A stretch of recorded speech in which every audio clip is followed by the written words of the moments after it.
माली फहाशी और अददी फहाशी। बजट हुकूमत की माली फहाशी है या अददी फहाशी, हमें नहीं पता। क्योंकि हम ख्वाजा आसफ नहीं हैं, बल्कि हम तो बगैर आसफ ख्वाजा भी नहीं हैं। ये बड़ी अच्छी बात कही आप। अलबत्ता ये समझ है कि इस बजट पर जो खुश हो रहे हैं या वो हुकूमत में हैं या उन्हें बजट समझ नहीं आया। हमें तो हर बजट की यही समझ आती है कि इस बार भी मुल्क हमारी सैलरी पर चलेगा।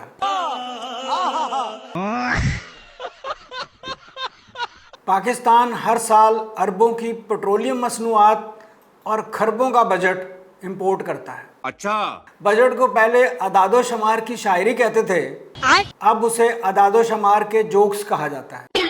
जो ये सुनाता है उसे वजीर ख़जाना कहते हैं। उसकी डिग्रियां मैटर नहीं करती, क्योंकि उनसे ज़्यादा डिग्री तो आजकल गर्मी की है। हाँ, मुझे पता है, गर्मी बहुत है। वजीर ख़जाना की ये सलाहियत देखी जाती है कि वो निचोड़े हुए नींबू को भी फिर से निचोड़ सकता हो। बैगन फ़ोन मोबाइल पैकेजेस और बजट बनाने वाले ऐसा करते हैं कि आपको लग रहा होता है कि आपको फ़ायदा दे रहे हैं, नहीं, फिर आपको समझ आ जाती है कि दे नहीं रहे, ले रहे हैं।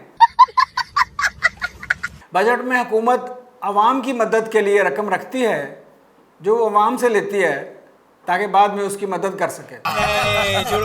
ऑनलाइन शॉपिंग पर टैक्स लगा, अगली दफ़ा ऑनलाइन शॉपिंग ना करने पर टैक्स लगेगा, क्योंकि पिछले साल सोलर ना लगाने वालों की जेब खाली की गई थी, इस बार सोलर लगाने वालों की जेब खाली होगी।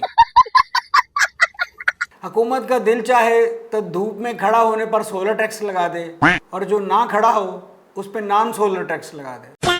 नॉन फाइलर्स के साथ जो हो रहा है, लगता है अगले बजट में नॉन फाइलर को शादी की इजाज़त भी नहीं होगी। अगर हुई भी तो ये पाबंदी होगी कि वो अपनी बारात के साथ खुद नहीं जा सकेगा। साला ये दुख का खत्म नहीं होता बे। नॉन फाइलर्स के लतीफ़ों पर हंसना मना होगा। नॉन फाइलर अपनी गाड़ी फ्रंट सीट पर बैठकर नहीं चला सकेगा, पिछली सीट पर बैठकर चला सकेगा। नॉन फाइलर को वलीमे पर नहीं बुला सकते, अगर बुला भी लिया तो वो खाने के लिए अपना खाना घर से लाएगा। नॉन फाइलर डेली शेव नहीं कर सकेगा, वो जावेद चौधरी लगना चाहिए।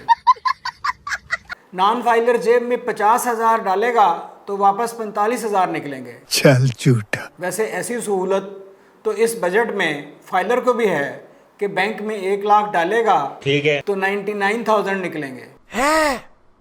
फाइलर और नॉन फाइलर का ताल्लुक टैक्स से नहीं है। टैक्स तो सिर्फ वो तबका नहीं देता जिसे बिजली, गैस, पेट्रोल, गाड़ी, घर फ्री मिलता है। आम आदमी तो घर से निकले तो रोड टैक्स, पेट्रोल ले तो टैक्स, पानी ले तो पहले पानी पर टैक्स, घर आए तो घर का टैक्स, तो पंखा चलाए तो बिजली टैक्स, पीटीवी ना देखे इस पर टैक्स। पाकिस्तान की तो बिल्लियां और कुत्ते भी टैक्स देते हैं, उनके खानों पर भी टैक्स है। फिर साल बाद हुकूमत कहती है टैक्स दो। भाई सारा साल हम करते क्या हैं? बात तो सही है। वैसे एक लिहाज से हुकूमत ठीक कहती है कि टैक्स दो, क्योंकि ये सारे टैक्स हम देते नहीं हैं, हुकूमत लेती है और जिसमें हमारा कोई नाम भी नहीं। कुछ हमें अपने नाम पर भी देना चाहिए। हमारा बजट ऐसा होता है कि जो बहुत अमीर हो गए हैं वो तो हो गए हैं, उनको छोड़ो। जो रह गए हैं उन पर इतना टैक्स लगाओ कि वो कभी अमीर ना हो सके। फिज़ा अली और सुहेल वड़ैच तनाज़े में लोगों ने फाइनल राय दी कि सुहेल वड़ैच ठीक है और फिज़ा अली ठीक ठाक है। बजट पर हमारे भी यही फाइनल राय है कि बजट ठीक ठाक है, बस उसे समझने ना बैठ जाना। बजट में हमें पता चला कि महंगाई कम हुई है, वरना हमें तो पता ही नहीं था कि मुल्क में महंगाई ख़त्म हो चुकी है। फिर हमने पार्लियामेंटेरियन की तनख्वाहों में 500% इजाफे का पढ़ा तो हमें यकीन आया कि वाकई हुकूमत ने महंगाई कम की है। इनकी वायरल है कि इस बजट में सेहत के लिए होवल शाफी और तालीम के लिए रब्बे ज़िदनी इल्मा का विर्द रखा हुआ है।